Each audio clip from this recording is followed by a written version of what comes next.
Didn't I tell you I was going golfing with my boss today? Geez, don't call me for stuff like that. When I frantically called my husband, the response I got was cold and distant. I had just received news that our daughter had been involved in a car accident. She was reportedly taken to the hospital, and despite the urgency, when I called my husband, who was out, he showed no signs of concern. I exclaimed, like, "What are you talking about? She's your daughter too." But his demeanor remained unchanged. "I don't care. Golfing with my boss is more important than she is." My name is Catherine. I'm a 42-year-old homemaker, living with my husband and daughter. My husband, Bob, who is 3 years older than me, works for a major company in downtown. We met at a party thrown by a mutual friend after I started my career. Back then, I found Bob, who was dedicated to his job as a businessperson, very attractive. When Bob asked me out, I was over the moon, and the day he proposed felt like I was on cloud 9. After getting married, I quit my job to focus on household chores and enjoyed a happy newlywed life. A year later, we were blessed with a daughter named Emily. Raising her wasn't easy, but my mother-in-law, who lost her husband and lived alone, was always there to help, which was a blessing. Now, Emily is in her sophomore year of high school. She studies hard, is active in school activities, and enjoys her life as a teenage girl, hanging out with friends and such. However, this year, there was a noticeable change in our previously harmonious family life. It started about 6 months ago. Right after a long weekend. Bob had planned a trip with his colleagues, so Emily and I spent the holiday just the two of us. On the last day of the holidays, Bob returned, so we were having dinner together as a family for the first time in a few days. At that time, Emily talked to Bob about her plans for after high school. While Bob was away, Emily had consulted with me about her future. She had already decided to go to college, and I had given her my blessing, so all that was left was to get Bob's opinion. "Hey, Dad. I've been thinking. I want to go to college after high school," Emily said, nervously approaching the topic. I knew that Bob had been saving money for Emily's future, so I never doubted that he would support her decision. However, contrary to my expectations, Bob grimaced and replied dismissively, "Why should I care? Do whatever you want." I was taken aback by his cold response and unintentionally let out a gasp. Bob immediately put down his fork, left the table without clearing his plate. As if he was in a bad mood, he stomped off to his room. Left behind, Emily and I were taken aback by Bob's unusually distant behavior. I wonder what got into Dad. Did I say something wrong? He's probably just tired from the trip. We'll discuss your plans another time. I tried to console her. Although Emily seemed uneasy, she accepted my explanation. However, the next day, Bob's cold attitude persisted. From that point on, Bob began to blatantly ignore Emily. He wouldn't talk to her at all and always acted indifferent. Moreover, he started going out more on weekends, and the time we spent together as a family decreased significantly. Given the atmosphere, discussing Emily's future became impossible. Feeling consistently ignored without understanding why, Emily began to resent her father. Even my attempts to mediate didn't help, and their relationship worsened. Concerned about the situation, I consulted with my mother-in-law, who had a good relationship with Bob. She even tried to scold him. However, that only made Bob angrier, leading him to snap, and he was like, "Mind your own business." To make matters worse, he even blamed me for discussing the issue with my mother-in-law. On the night my mother-in-law came over, after Emily locked herself in her room, Bob yelled at me.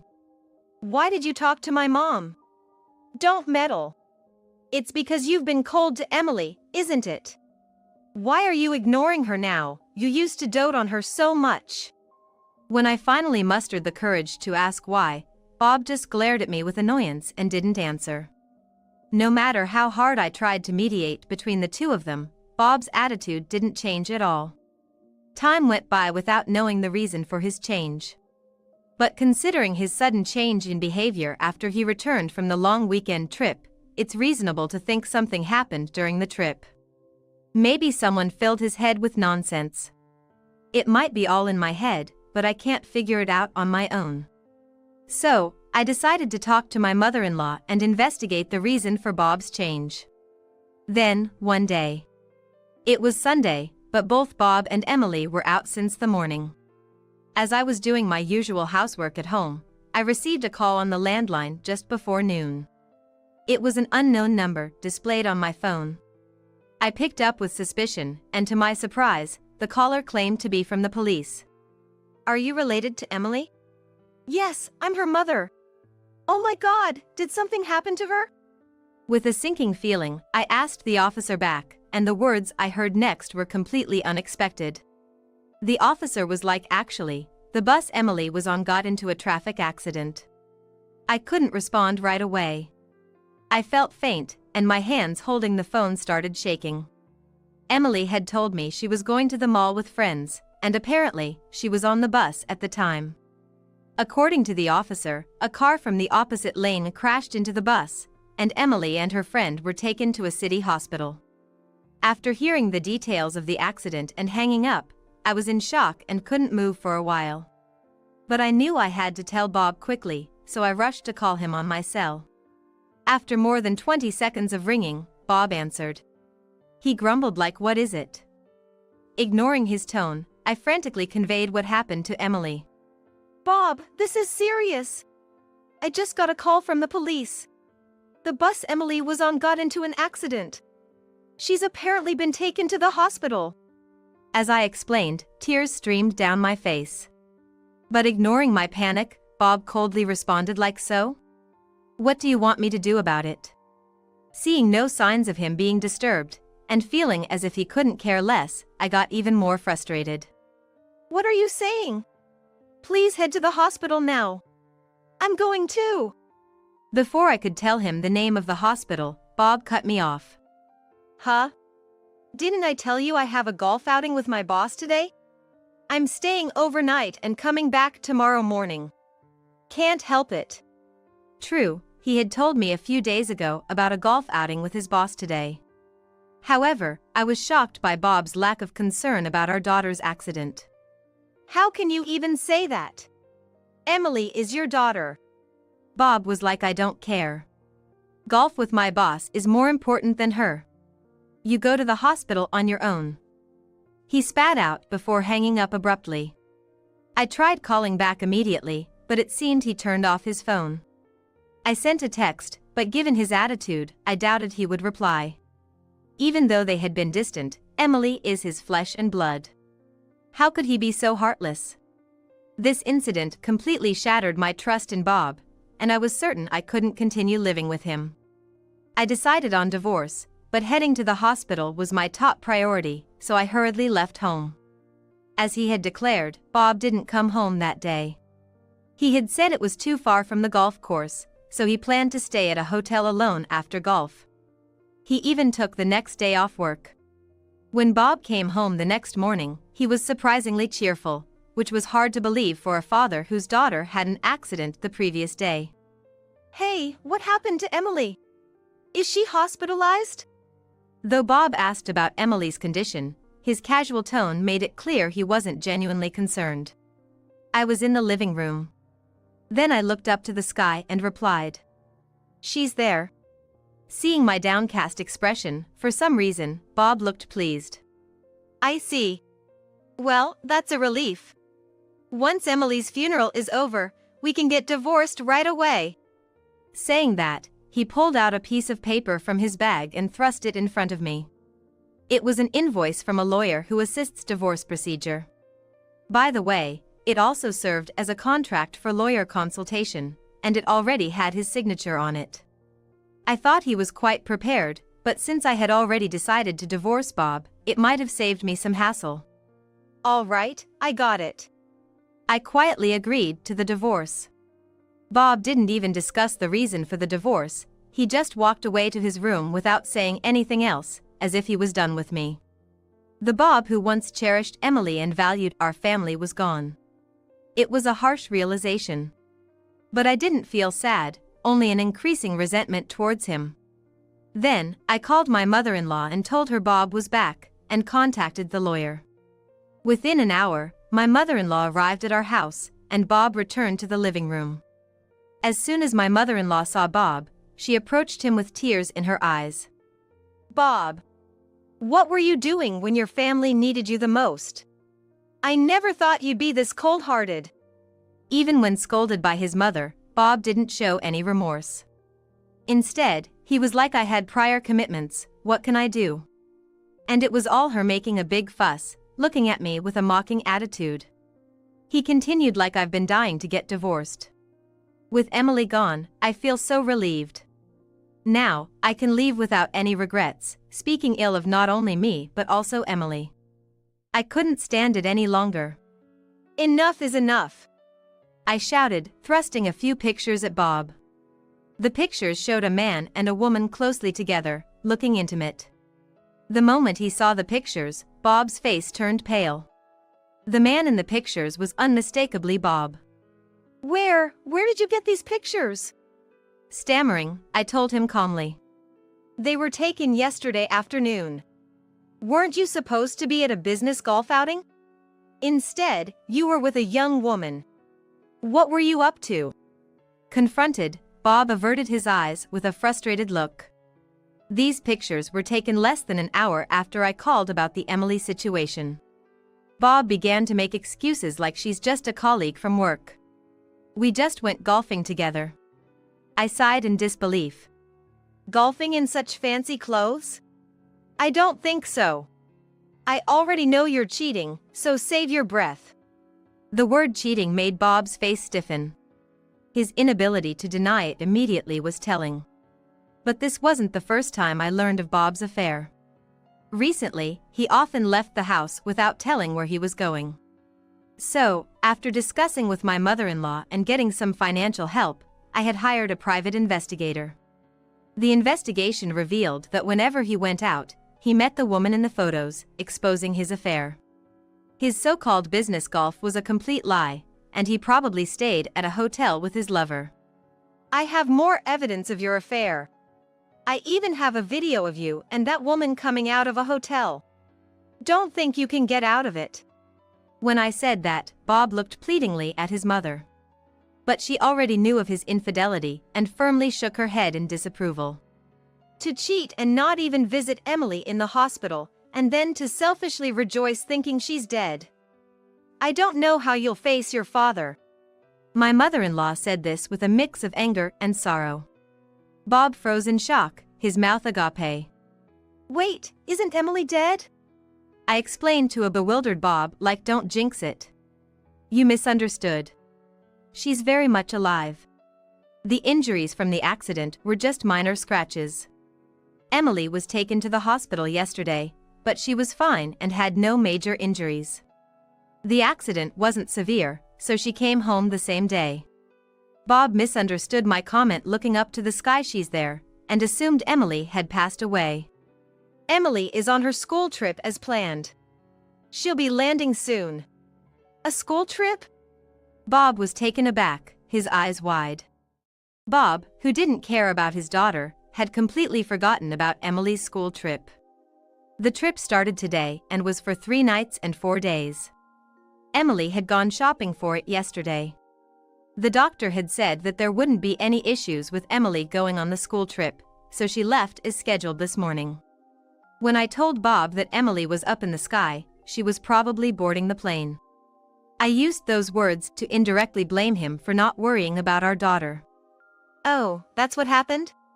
Well, I'm glad Emily is okay. I hope she enjoys her trip." "How can you say that now? You knew how much she'd been looking forward to this trip since sophomore year. But I guess you'd be just as happy if she had an accident. You probably forgot all about it." I sternly rebuked Bob, who tried to feign laughter. I didn't have a shred of affection left for him. No matter what he says in the future, I'm never gonna trust Bob again. Just then, an email notification popped up on Bob's smartphone. After reading the message, Bob's body began to tremble with anger. Shoving the screen in my face, he shouted like, "Hey! What the hell is this? I looked at the screen with my mother-in-law. It was from Emily with a concise message. I can't consider someone who prioritizes his affair over his family as my father. I'm cutting ties with you. It was as if she was sending a message to a stranger.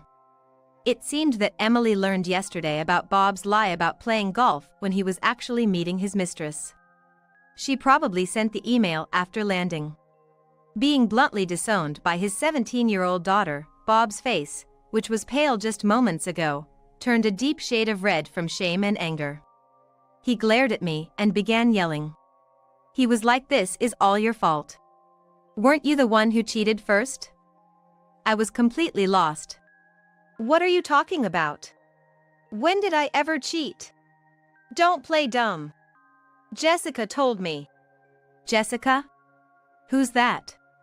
Then I remembered that the detective agency found out that the name of Bob's mistress was Jessica. According to Bob, Jessica had filled his head with baseless lies about me when they first started their affair. She told him that I had cheated on him and that Emily was fathered by someone else. The detective agency confirmed that he began his affair 6 months ago, right when the relationship between Bob and Emily started to sour. Since Jessica works at the same company as Bob, they likely started their affair during the long weekend. Jessica had been spreading outrageous lies, saying I had cheated in the past and had Bob raise Emily, a child fathered by another man. But Emily doesn't look or act anything like me. It's natural for me to have doubts. Both my mother-in-law and I were rendered speechless at Bob's outburst. Thinking Emily wasn't his because of Jessica's lie, he began to resent her and treated her coldly. But he didn't want to divorce because he didn't want to pay child support. However, mistaking Emily's accident for her death yesterday, he was relieved thinking he could divorce without any complications. You've got to be kidding me. So you believed a lie your mistress cooked up over your own family? No matter how angrily I shouted, Bob just responded with a dismissive laugh. I don't care whether it's true or not. I'm gonna divorce you and be with Jessica. Before I could retort, my mother-in-law stepped in. With a stoic face, she sighed deeply as she locked eyes with Bob. I realized she was livid. I wonder where I went wrong raising you. I'm so ashamed. Did you forget that Emily looked just like you when she was a baby? She's definitely your child. I told you I don't care about that anymore. No matter how much she scolded, Bob remained defiant. Right then, someone knocked at the front door. I went to answer and brought the guest to the living room. Bob looked puzzled. The visitor was a man in a suit, around our age. Bob rudely asked, like, who the hell are you? Are you her lover or something? Unfazed, the man handed Bob his business card with a smile. Bob accepted the business card with disbelief, but the next moment his eyes widened in surprise as he read. A lawyer? Yes, he was the lawyer I had hired with the help of my mother-in-law. I had consulted him about Bob around the same time I had the detective agency investigate. I had asked him to come over yesterday, anticipating that Bob would do something rash given the situation with Emily. I suspected it had to do with Emily, and I had a feeling Bob might have done something unthinkable. I told Bob, like, call your mistress over right now. Bob started panicking and was like, why would Jessica be involved? At this point, the lawyer chimed in like, it's quite unreasonable to say she's not involved. Call her now. Bob had no comeback to that. Realizing he had no way out, Bob begrudgingly contacted his mistress. About 30 minutes later, a young woman arrived at the house. Jessica looked like she was in her 20s and probably took a personal day off from work, just like Bob. She approached us with a disgruntled look. What's this all about? I've got nothing to do with your family issues. Despite Jessica's refusal, I told her that I was divorcing Bob and that even if she stayed with Bob, he'd have to pay child support to Emily, who was about to go to college. What? I have nothing to do with this. She insisted she had no involvement, but the lawyer promptly responded. We have plenty of evidence of the affair. Plus, you fed Bob some nasty lies which resulted in irreparable damage to Catherine and her family. That's defamation, and we could sue you for it. By the time the lawyer finished explaining, both Bob and Jessica had turned pale. Realizing they were out of options and not wanting a court battle, Bob agreed to pay child support properly. We went through a divorce. Later on, I heard that Bob's company found out he had been using his boss as a cover for his affairs. The whole company was appalled by the way he handled the situation, especially when they found out he pretended to be happy about his daughter's fake death. Exposing his true nature led him to resign from his position. Trying to find a new job proved difficult as word of Bob's misconduct had spread within the industry. Although he managed to find part-time jobs, his pride got in the way, and he constantly had issues with colleagues, which led him to quit frequently. The savings set aside for Emily's future had already been spent on his affair with Jessica. Soon after our divorce, the two broke up, and Jessica apparently quit her job too. But now, that's none of my concern. Struggling, Bob turned to his mother for help, but was denied. He even tried to cozy up to me and Emily. He was like, "Please, I was wrong. Let's start over, the three of us." Of course, we rejected him. We blocked his contacts and moved to a new place with the help of his mother.